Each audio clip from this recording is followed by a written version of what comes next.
مقام مصطفیٰ میں اس آیت مقدسہ کا ترجمہ، اس کے مرادی معنی آپ سنیں اور اس کے بعد ہم انشاءاللہ اپنی گفتگو کا جو محور بنائیں گے قرآن مجید، فرقان حمید، احادیث مقدسہ سے پھر اس پر دلائل انشاءاللہ تبارک و تعالی۔ ارشاد باری تعالیٰ وما ینطق عن الہویٰ، ہمارا حبیب جب گفتگو کرتا ہے، جب بولتا ہے، جب ارشاد فرماتا، اپنی ہوا، اپنی خواہش، اپنی مرضی سے نہیں بولتا۔ ان ہوا الا وحی یوحیٰ، وہ تو جب بولتے ہیں تو اللہ تبارک و تعالیٰ کی منشا اور مرضی کے مطابق بولتے ہیں، وحی الہی کے مطابق بولتے ہیں۔ تو کیا مطلب ہوا؟ آپ اندازہ لگائیے مقام مصطفیٰ، اور میں بہت آسان تقریر کرنے کا عادی، عموماً میری تقریر علماء کے لیے نہیں عوام کے لیے ہوتی، یہ تو علماء کی مہربانی کہ وہ تشریف لائے اور جلوہ گر۔ جب ہم یہ کہتے ہیں کہ قرآن مجید اللہ تبارک و تعالیٰ کا کلام، لفظ قرآن کہتے ہی ہمارا ذہن اس طرف جاتا کہ یہ اللہ تبارک و تعالیٰ کا کلام، اور جب ہم کہتے ہیں حدیث، فوراً ہمارا ذہن جائے گا یہ حضور علیہ السلام کا کلام، یہ حدیث مصطفیٰ، یہ قول رسول، یہ سب آپ جانتے۔ اب میں آپ سے پوچھتا ہوں کہ جب ہم کہیں قرآن تو ہم مان لیتے ہیں کلام الہی، جب ہم کہیں حدیث ہے ہم کہیں گے کلام مصطفیٰ صلی اللہ علیہ وسلم، لیکن آپ نے غور کیا کہ بولنے والا تو ایک ہے مگر کلام دو؟ ابھی غور کیا آپ نے؟ بولنے والے تو ایک لیکن کلام دو ہے۔ اللہ تبارک و تعالیٰ بھی فرمائے تو اپنے حبیب کی زبان سے، پیارے مصطفیٰ کہیں تو بھی اپنی زبان سے۔ اب اگر حضور ہمیں نہ بتاتے کہ یہ قرآن مجید ہے، ہمیں پتہ لگتا؟ یہ میں ان کو اشارہ کر رہا ہوں جو اپنے آپ کو اہل قرآن کہتے اور کہتے ہیں حدیث کی ضرورت نہیں ہے، اس کو تو اٹھا کر کے سمندر میں ڈال دیا جائے۔ یہ بتاؤ کہ تمہیں یہ بتایا کس نے کہ یہ قرآن مجید فرقان حمید؟ اگر حضور نہ بتاتے کہ یہ قرآن مجید فرقان حمید ہے، کیا ہمیں پتہ لگتا؟ ہمیں پتہ چلتا کہ کلام مجید ہے، قرآن مجید ہے؟ ہمیں پتہ تو نہیں لگتا۔ جو قرآن مجید فرقان حمید کے بتانے والے بھی پیارے مصطفیٰ، اور خود کلام کریں اپنی زبان سے، وہ احادیث مقدسہ۔ ایک بات اور ذہن میں رکھیے کہ ہے تو بولنے والے ایک، کلام دو ہیں۔ ہم نے شاید پہلے بھی کہا، لوگ کہتے ہیں کہ احادیث مقدسہ پر کوئی توجہ نہ دی جائے، ذریعہ رب گفتگو ہے، اسے اٹھا کر دریا میں ڈال دیا جائے۔ ہم نے کہا بڑی عجیب بات ہے کہ احادیث مقدسہ تو آپ کی ہیوسٹن میں بھی ہوں گے، پورے امریکہ میں ہیں، سعودی عرب ہے، عرب امارات، پاکستان، ہندوستان، بنگلہ دیش، افغانستان وغیرہ وغیرہ، کہاں کہاں سے اٹھا کر سمندر میں ڈالا جائے۔ تو ہم نے آسان طریقہ یہ نکالا، اسی ایک ہی کمبک اٹھا کر سمندر میں ڈال دیا جائے، تو کتنا آسان کام۔ تو لوگ اس طریقے سے ہتک اور یہ کر کے، اور اس کے بعد قول رسول سے اپنی توجہ ہماری آپ کی ہٹانا چاہتے۔ میں نے مناسب سمجھا کہ قول رسول ہی پر آج گفتگو کی جائے۔ قول رسول کی اہمیت کیا ہے اور قول رسول عزیزان گرامی کیا؟ کچھ تو آپ نے ترجمے کے ضمن میں سن لیا کہ زبان ایک ہے، پیارے مصطفیٰ کی، بولنے والے دو ہیں۔ حضور ہی فرماتے ہیں یہ قرآن ہے، مان لیتے ہیں قرآن مجید۔ حضور فرماتے ہیں میری حدیث ہے، مان لیا جاتا ہے کہ حضور صلی اللہ تعالی علیہ وسلم کا کلام۔ ایک دوسری طرف آپ کی توجہ مبذول کراتا ہوں، آدمی کی خوبی یہ ہے کہ آپ کہیں صاحب یہ بہت بولتا ہے، بڑے دلائل، بڑے براہین سے بولتا، یہ صفت اس کی بڑی مشہور ہے، لیکن آئیے مقام مصطفیٰ پر گفتگو کر رہا ہوں تو ایک عجیب نقطہ آپ کے ذہن میں یہ بیٹھ جائے۔ حضور علیہ الصلوۃ والسلام، احادیث کی جو اقسام ہیں ان میں ایک قسم تو یہ ہے کہ قول رسول حضور علیہ السلام بولیں، آپ نے کچھ فرمایا نہیں، راوی کہتا ہے حضور کا چلنے کا طریقہ یہ تھا، وہ بھی حدیث، کھانے کا طریقہ یہ تھا، یہ بھی حدیث، پینے کا طریقہ یہ تھا، یہ بھی حدیث، سونے کا طریقہ یہ تھا، یہ بھی حدیث، اٹھنے کا طریقہ یہ تھا، یہ بھی حدیث، چلنے کا طریقہ یہ تھا، یہ بھی حدیث ہے۔ حضور علیہ السلام کے سامنے کوئی کام کیا جائے اور حضور خاموش ہو جائیں تو اس کو کہتے ہیں حدیث تقریری۔ علماء سے پوچھئے کیا مطلب ہوا کہ حضور علیہ السلام کے سامنے کوئی بات کی جائے، اگر وہ درست نہ ہوتی تو حضور سکوت نہیں فرماتے۔ ایک مثال دیتا ہوں ضمناً، حضور ایک دسترخوان پہ جلوہ گر ہے، ایک بچہ بیٹھا ہوا، اس نے اپنا ہاتھ بڑھا کر حضور کی رکابی سے ایک نوالا اٹھانا چاہا، حضور نے فوراً اسے روک دیا، اپنے سامنے سے کھاؤ۔ کیوں؟ کہ یہ ایک دسترخوان کی وزاداری کے خلاف کہ آدمی خود بیٹھ کر کسی کی رکابی میں سے نوالا اٹھائے، تو اتنی غلطی کو بھی حضور فراموش نہیں کرتے۔ حضور کے سامنے کوئی غلط بات ہو فوراً حضور علیہ السلام اس کو ٹوک دے، اور نہ ٹوکیں وہ حدیث تقریری بن جائے۔ لیجیے نتیجہ یہ نکلا کہ میرے آقا چلیں تو حدیث، پھریں تو حدیث، اللہ اکبر، بیٹھیں تو حدیث، کھانا کھائیں تو حدیث، پیئیں تو حدیث، ارے بولیں تو حدیث، چپ رہیں تو حدیث، بولیں تو بھی حدیث اور خاموش ہو جائیں تو بھی حدیث۔ یہ ہے مقام مصطفیٰ صلی اللہ تعالی علیہ وسلم۔ اب آئیے قول رسول کی اہمیت۔ قرآن مجید کی 2 آیت آپ سن چکے، میں سورہ یوسف کی چند آیتوں کا ترجمہ آپ کے سامنے رکھتا۔ آپ نے سنا یوسف علیہ السلام خواب کی تعبیر کا بہت علم رکھتے، اور اس امت میں حضرت محمد ابن سیرین رضی اللہ عنہ تعبیر کا بڑا علم رکھتے تھے۔ ان کی تصنیف تعبیر رؤیا، خواب کی تعبیر پر سب سے بڑی کتاب حضرت علامہ محمد ابن سیرین، اللہ تبارک و تعالی نے حضرت یوسف علیہ السلام کو تعبیر، خواب کی تعبیر رؤیا کا علم عطا فرمایا۔ آدمی کہیں شہرت حاصل کر لے، بلندی پر پہنچ جائے، کچھ لوگ جلنے والے بھی پیدا ہو جاتے ہیں جو اس کو نیچے گرانے کی کوشش کرتے ہیں، ڈی گریڈ کرنے کی کوشش کرتے ہیں۔ مثال کے طور پر، یہ مثالیں سمجھانے کے لیے ہوتی ہیں، ایک بادشاہ تھا، ایک عالم دین کو اور علماء کو بہت نوازا کرتا تھا۔ جب آ رہے نظرانے دے رہا، وزیر صاحب کو بڑی تکلیف ہوئی۔ ایک دن انہوں نے سوچا کوئی مولوی آئے، اس سے کوئی اہم مسئلہ پوچھا جائے تاکہ پتہ لگ جائے کہ کتنے پانی میں۔ ایک دن مولانا بیٹھے ہوئے ہیں، بادشاہ نے انعام اکرام سے نوازا۔ وزیر اعظم نے کہا مولانا ایک مسئلہ ذرا بتائیے۔ کہا کیا مسئلہ؟ کہنے لگے یہ بادشاہ سلامت کی ہتھیلی میں بال کیوں نہیں؟ سمجھ گئے مولانا، تاڑ گئے۔ کہنے لگے بھائی بادشاہ سلامت کی ہتھیلی میں اس لیے بال نہیں ہیں کہ یہ بہت مخیر، دیتے دیتے دیتے دیتے ان کی ہتھیلی کے بال گھس گئے۔ اچھا مولانا آپ کی ہتھیلی میں بال کیوں نہیں؟ کہنے لگے میاں بڑے سیدھے آدمی ہوں، تم ان کے دیتے دیتے گھس گئے، میرے لیتے لیتے گھس گئے۔ اچھا اس نے فوراً پیترا بدلا۔ کہنے لگے اچھا مولانا یہ بتائیے کہ بادشاہ کے تو دیتے دیتے گھس گئے، عالم کے لیتے لیتے گھس گئے، تو میرے ہتھیلی پہ بال کیوں نہیں؟ کہنے لگے کمال ہے، تم بھی بڑے سیدھے آدمی ہو، بادشاہ کے تو دیتے دیتے گھس گئے، میرے لیتے لیتے گھس گئے، تمہیں کچھ نہیں ملتا تو ہاتھ ملتے ملتے گھس گئے۔ تو یہ عموماً لوگ جو ہیں وہ ایسے ہر دربار میں ہوا کرتے ہیں کہ جو تنقید کا نشانہ۔ عزیزان گرامی اب کیا ہوا؟ یوسف علیہ السلام نے بلندی حاصل کر لی تعبیر رؤیا میں۔ 2 حاسدین آئے، انہوں نے کیا ڈرامہ کیا؟ یہ پورا قرآن مجید سورہ فاتحہ موجود ہے، علماء کرام یہاں موجود ہیں۔ کہنے لگے ہم نے سنا ہے کہ آپ خواب کی تعبیر کا علم رکھتے، میرا عنوان آپ کے ذہن میں رہے، میں چاہے ہنسی کی بات کروں مگر اپنے عنوان پر بالکل قائم رہوں گا، بالکل، تاکہ یہ بات آپ کے ذہن میں راسخ ہو جائے آج۔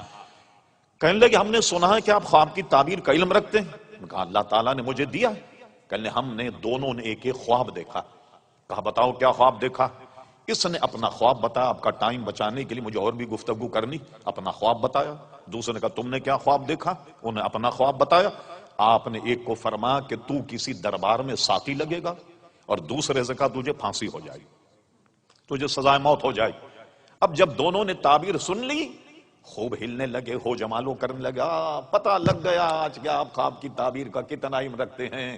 کہا ہم نے تو سرے سے کوئی خواب دیکھا ہی نہیں، اور آپ نے تعبیر بتا دی۔ تو بتا رہا کہ آپ تعبیر جب بتائی تو معلوم ہوگا آپ خواب کی تعبیر کا علم نہیں رکھتے۔ خوب ہنس ٹھٹا، اللہ کے نبی سے ٹھٹا اور مذاق، بے ادبی سے اللہ تعالیٰ بچا۔ الحمدللہ اہل سنت جماعت اس سے بچے ہوئے۔ اب دیکھیے اللہ کے نبی کو جلال آ گیا، سنے قول رسول کی اہمیت۔ فرما اچھا تو تم نے خواب نہیں دیکھا؟ تم نے بھی خواب نہیں دیکھا؟ تم سے میں نے کیا کہا کہ تم شاہی کسی دربار میں ساقی لگو؟ تم سے کیا کہا کہ تمہیں سزائے موت دی جائے گی؟ فرما تم نے اگرچہ خواب نہیں دیکھا مگر سنو ہوگا وہ جو یوسف کی زبان سے نکلا، وہی ہوگا جو میری زبان سے نکلا۔ مذاق کرنے آئے، ٹھٹا کرنے کے لیے آئے، یہی ہوا کہ ایک کو ساقی لگا، دوسرے کو پھانسی لگی۔ اللہ اکبر۔ تو آپ نے دیکھا جو اللہ کے نبی کے دہن سے نکل جائے وہ عزیزان گرامی پتھر کی لکیر، اعلی حضرت امام اہل سنت مجدد میت حاضرہ صاحب الحجت القاہرہ المؤید ملت طاہرہ مولانا شاہ احمد رضا خان فاضل بریلوی فرماتے حکم نافذ ہے تیرا، خامہ تیرا سیف تیری دم میں، جو چاہے کری دور ہے شاہ تیرا۔ کہ جو دہن سے نکل جائے وہ پتھر کی عزیزان گرامی لکیر۔ اب آئیے قرآن کے بعد اب آئیے حدیث شریف، علماء موجود ہیں، ابو داؤد شریف کتاب العلم اس میں حدیث موجود ہے، مشکات کے بھی غالباً کتاب العلم میں ہے، حضرت عبداللہ ابن عمرو ابن عاص، یہ عبداللہ ابن عمر نہیں، یہ عبداللہ ابن عمرو ابن عاص رضی اللہ تعالیٰ عنہ، یہ کہتے ہیں کہ میں حضور کی خدمت میں ہوتا، جو کلمہ حدیث کا نکلتا میں اسے لکھ لیا کرتا۔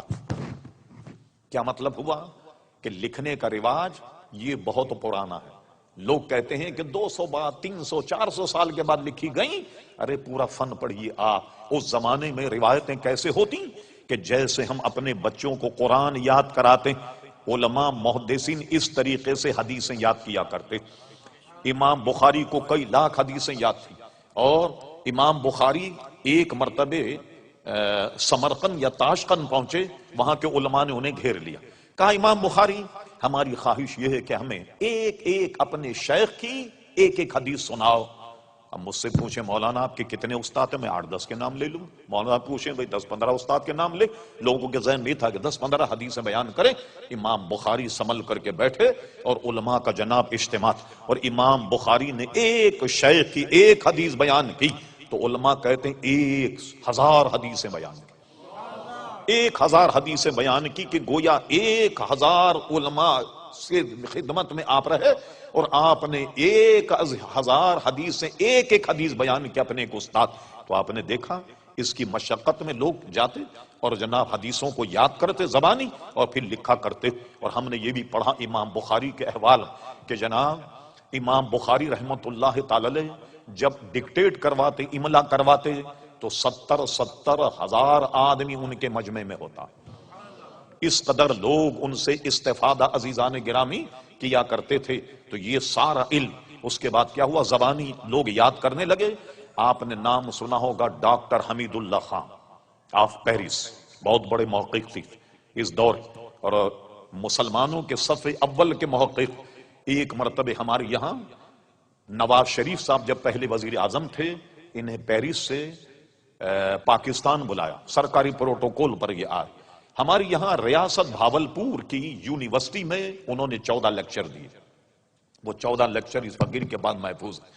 ہوتا یہ کہ لیکچر کے بعد میں طلبہ ان سے سوال کرتے، وہ سوالوں کا جواب دیتے۔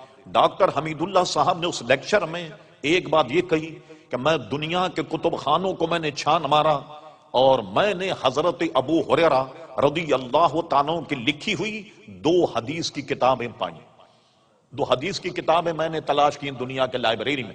لیجئے تو اب آپ کے ڈاکٹر صاحب کہہ رہے ہیں کہ علامہ یا مولوی نہیں کہہ رہا، کیونکہ ڈاکٹر کی بات ذرا لوگوں کی سمجھ میں زیادہ آ جاتی، مولوی کے حساب سے ڈاکٹر کی بات ذرا زیادہ لوگ سمجھ لیتے۔ یہ تو ڈاکٹر صاحب کہہ رہے ہیں آپ کے کہ حضرت ابو ہریرہ رضی اللہ تعالیٰ عنہ کی 2 جو تصانیف ہیں وہ میں نے دنیا کے کتب خانوں میں دیکھی۔ غرض یہ کہ علماء نے بے شمار گھوم کر جا کر احادیث مقدسہ کتنی کہاں تک گئے۔ مشکات شریف کتاب العلم دوسری فصل سب سے پہلی حدیث، کثیر بن قیس رضی اللہ عنہ روایت کرتے، میں دمشق میں ابو دردہ رضی اللہ عنہ یہ مدینہ شریف سے دمشق آ گئے اور دمشق کی جامع مسجد میں درس حدیث دیا کرتے۔ فرماتے ہیں کہ میں بیٹھا تھا، ایک شخص آیا مسافر، کھڑا ہو گیا حضرت ابو دردہ کے سامنے، وقت مناسب کہنے لگا یا ابا دردہ میں تمہارے پاس جانتے ہو کائے کے لیے آیا؟ اس کے سیاق و سباق سے پتہ لگتا میں کوئی تاجر نہیں، کوئی سامان لے کر آیا ہوں، یہاں بیچنا چاہتا ہوں یا یہاں سے کچھ خرید کے لے جاؤں اور مدینہ شریف میں جا کر اس کا سودا کروں گا، کچھ کماؤں۔ صرف مجھے ایک چیز یہاں لائی ہے۔ اور کہاں سے آیا ہوں جانتے ہو؟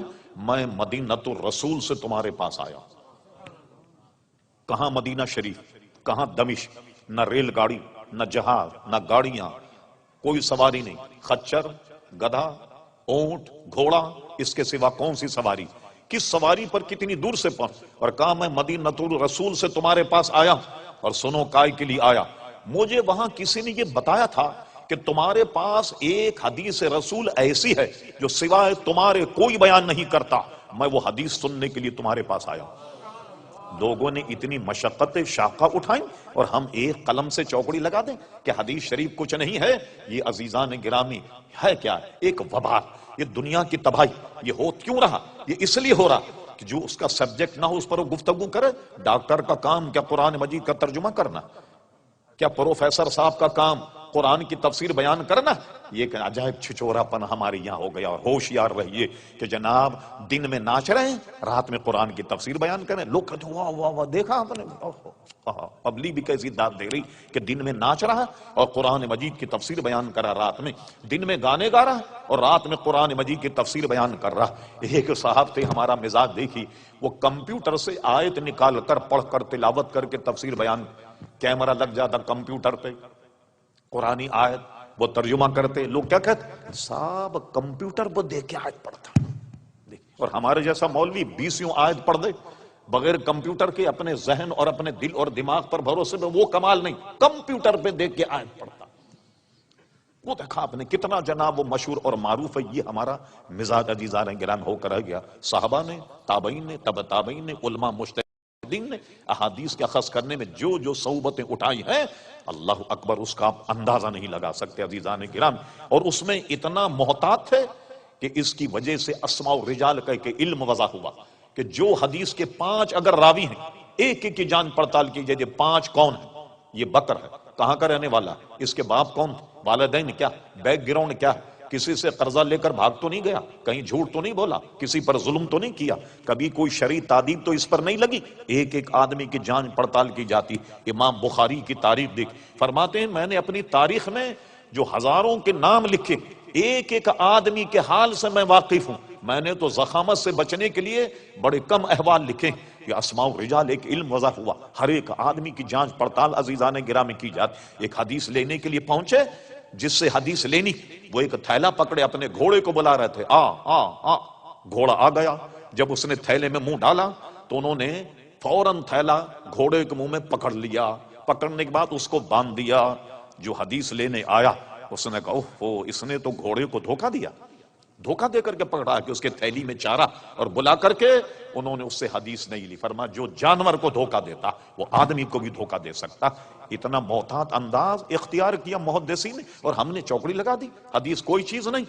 گفتگو طویل نہ ہو جا۔ حضرت عبداللہ ابن عمرو ابن عاص فرماتے ہیں جو بات حضور کی زبان سے نکلتی میں اسے لکھ لیا کرتا۔ قریش کے کچھ لوگ میرے پاس آئے اور مجھ سے کہا یا عبداللہ، تم اپنے نبی کی ہر بات لکھ لیتے ہو؟ کبھی وہ غصے میں بھی ہوتے ہو، کبھی شفقت اور پیار محبت کے عالم، تم تو لکھ لیتے ہو یہ حدیث ہے۔ کیا مطلب تھا ان کا؟ مقصد یہ تھا بتقاضۂ بشریت، حضور غصے میں ہو، کوئی بات ایسی کہہ دیں جو خلاف واقع، اور تم تو لکھ دو گے کہ یہ حدیث۔ حضرت عبداللہ نے لکھنا موقوف کر دیا۔ اس کے بعد حضور علیہ السلام سے پوچھا یا رسول اللہ صلی اللہ علیہ وسلم، میں اپنی یاد کے لیے حدیثیں لکھ لیا کرتا، قریش کے کچھ لوگ آئے اور مجھ سے کہا کہ تم تو ہر بات لکھ لیتے ہو، حضور کبھی غصے میں بھی ہوتے، کبھی شفقت و مہربانی کے عالم میں، تو کیا مطلب تھا غصے میں ہو تو کچھ ایسی بات کہہ دے جو خلاف واقعہ، اور تم ہر بات لکھ لیتے؟ میں نے لکھنا موقوف کر دیا۔ اب ارشاد فرمائے میں کیا کروں؟ حضور نے ارشاد فرمایا، سنیے، فرمایا یا عبداللہ، اپنے دھن کی طرف، ابھی کہتے ہیں اشارہ کیا اپنے زبان کی طرف، یا عبداللہ جو بات یہاں سے نکلے تو اسے لکھ لیا کر، اکتب، جو نکلے لکھ لے، قسم خدا کی مجھ پر کیفیت کچھ بھی ہو مگر میری زبان سے سوا حق کے کچھ نہیں نکلتا۔ یہ معیار دیکھا آپ نے؟ ہاں، مجھ پر کیفیت کچھ بھی ہو مگر میری زبان سے وہ حق کے کچھ نہیں نکلتا۔ اس لیے علماء اہل سنت نے لکھا نہ حضور کے قول میں کوئی غلطی ہو سکتی ہے اور نہ حضور کے فعل میں کوئی غلطی ہو سکتی۔ وجہ کیا ہے؟ قول رسول کو رب کریم اپنا قول قرار دے رہا، اور حضور کے فعل میں اگر کوئی غلطی ہوتی قرآن کی آیت سنیے، پھر یہ نہیں ہوتا ارشاد باری تعالیٰ قل ان کنتم تحبون اللہ فاتبعونی یحببکم اللہ، تم اگر اللہ سے محبت رکھتے ہو، اللہ کے عزیز اور اللہ کے پسندیدہ، اللہ کے برگزیدہ بندہ بننا چاہتے ہو، حبیب کہہ دو فاتبعونی، وہ میری اتباع کرے، حضور کی اتباع کرے، جب حضور کی اتباع کرے یحببکم اللہ، اللہ انہیں اپنا محبوب بنا لے گا۔ اگر حضور کے فعل میں کوئی غلطی ہوتی تو ان کی اطاعت واجب نہیں ہوتی۔ پھر معلوم ہوا نہ فعل میں غلطی ہے نہ قول میں کوئی غلطی ہے۔ کم سے حدیث سے آپ نے سمجھ لیا کہ حضور علیہ الصلوۃ والسلام فرماتے مجھ پر کیفیت کچھ بھی ہو مگر میری زبان سے سوائے حق کے کچھ نہیں نکلتا۔ تو جو بھی حضور ارشاد فرمائے سمجھ لیجیے پتھر کی لکیر ہے۔ اب میں آپ کے سامنے صرف دو حدیث، دو واقعے آپ کے سامنے رکھتا ہوں جس سے اندازہ لگائی۔ صحابہ کرام علیہم رضوان حضور علیہ السلام کی بات سن کر بڑے حیران ہوتے، لیکن جب وہ واقعہ رونما ہوتا یہ تو وہ بات ہے جو حضور نے فلاں وقت ہمیں ارشاد فرمائی۔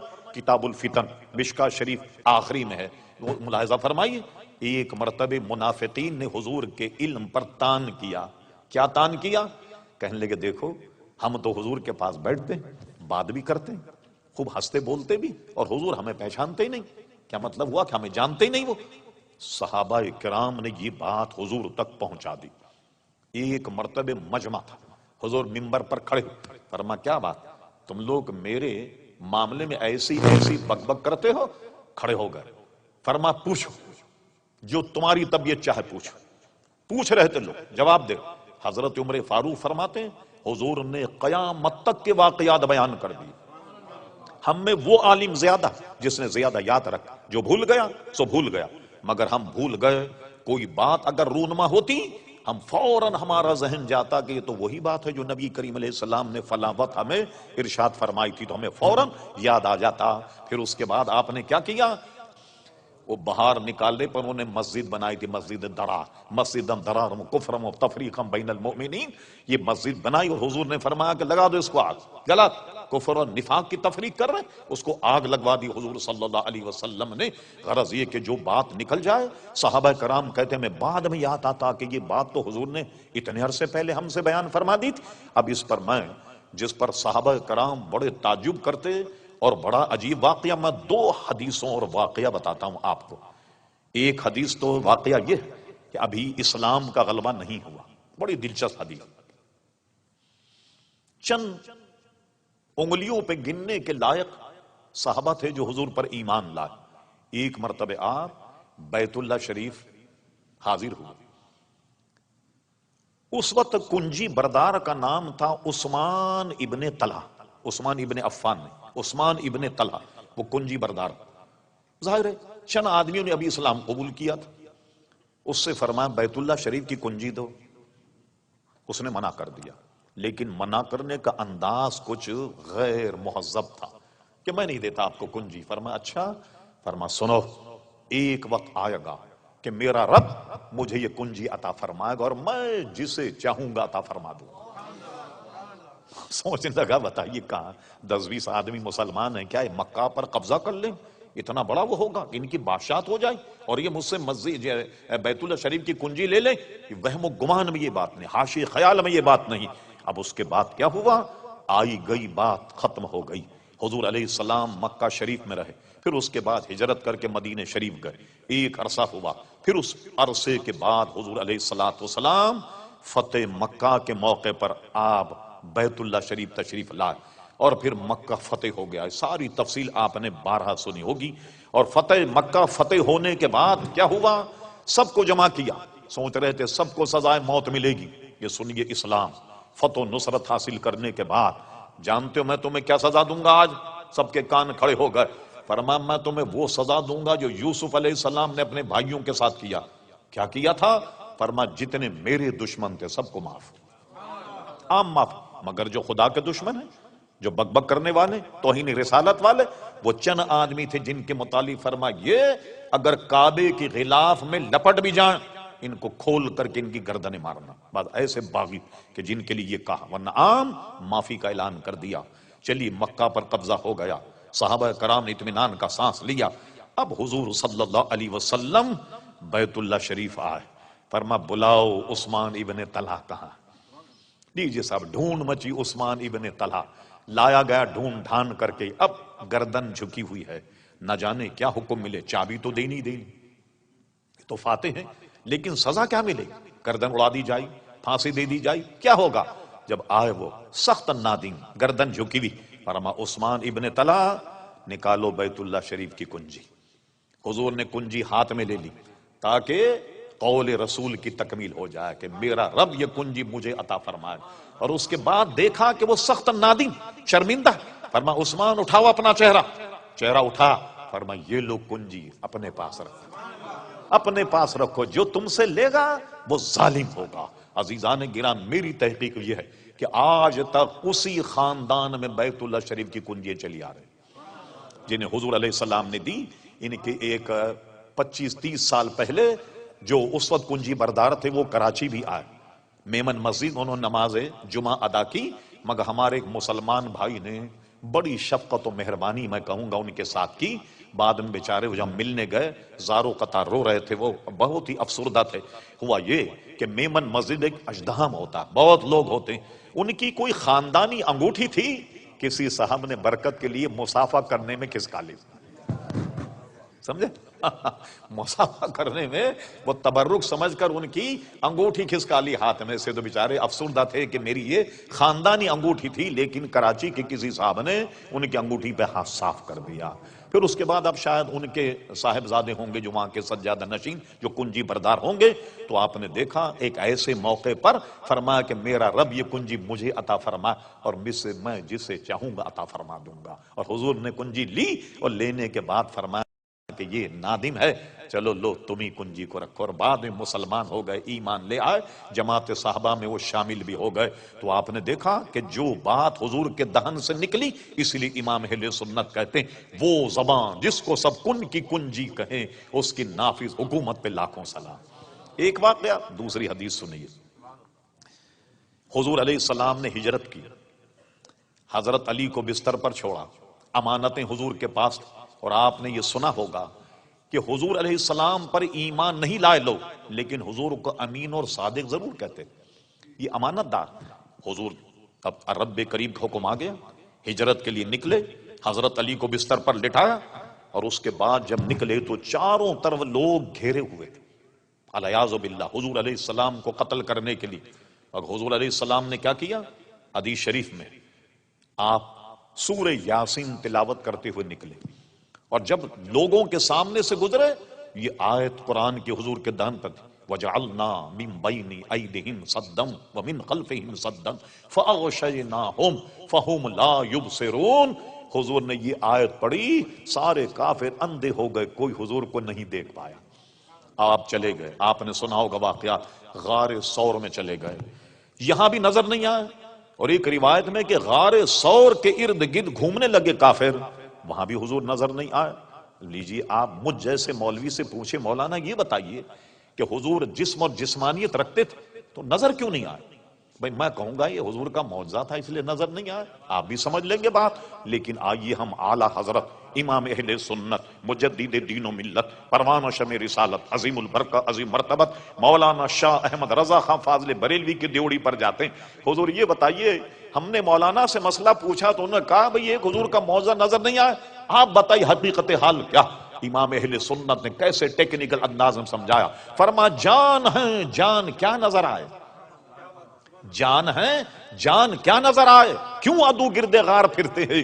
ارے حضور جان ہے، اور جان آدمی کے بہت زیادہ قریب ہوتی ہے، بوجہ اقرب، بوجہ قریب ہونے کے، اس لیے حضور علیہ السلام نظر نہیں آئے۔ اور آپ بار سن چکے، وہ جان اس کائنات کی جان، ای جہاں اون جہاں، وہاں کے جہاں کی جان، میری جان، آپ کی جان، اور مجھ سے پوچھو میں کہوں گا وہ ایمان کی بھی جان۔ اور امام اہل سنت کہتے ہیں اللہ کی،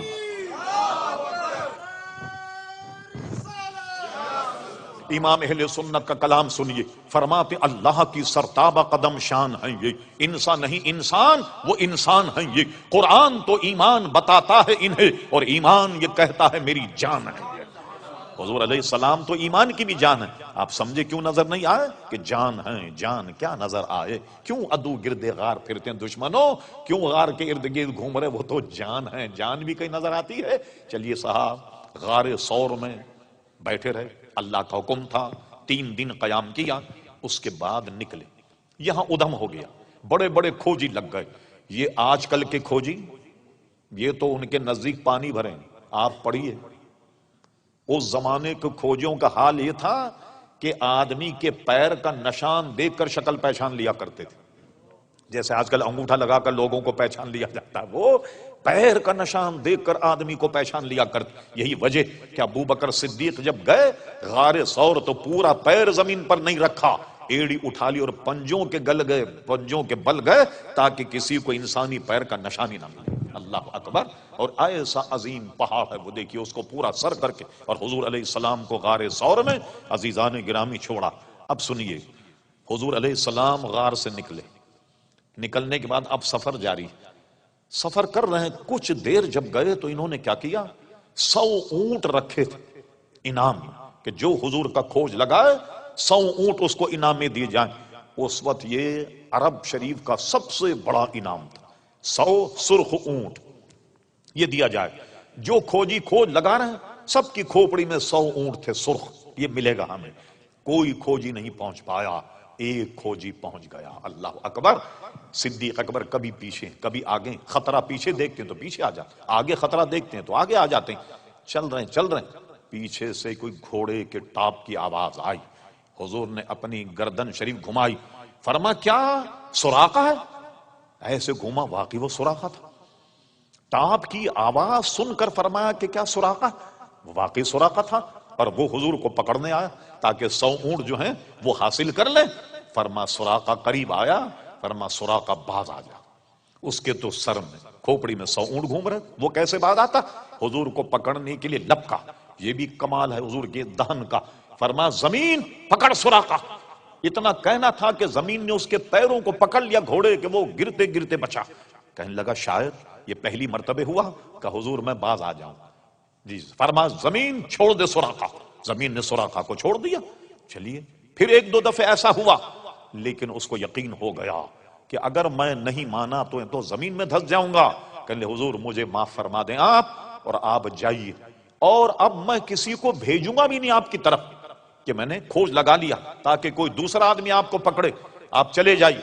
حضور کے دہن سے یہ بات نکلی، سراقہ تو مجھے پکڑنے آیا؟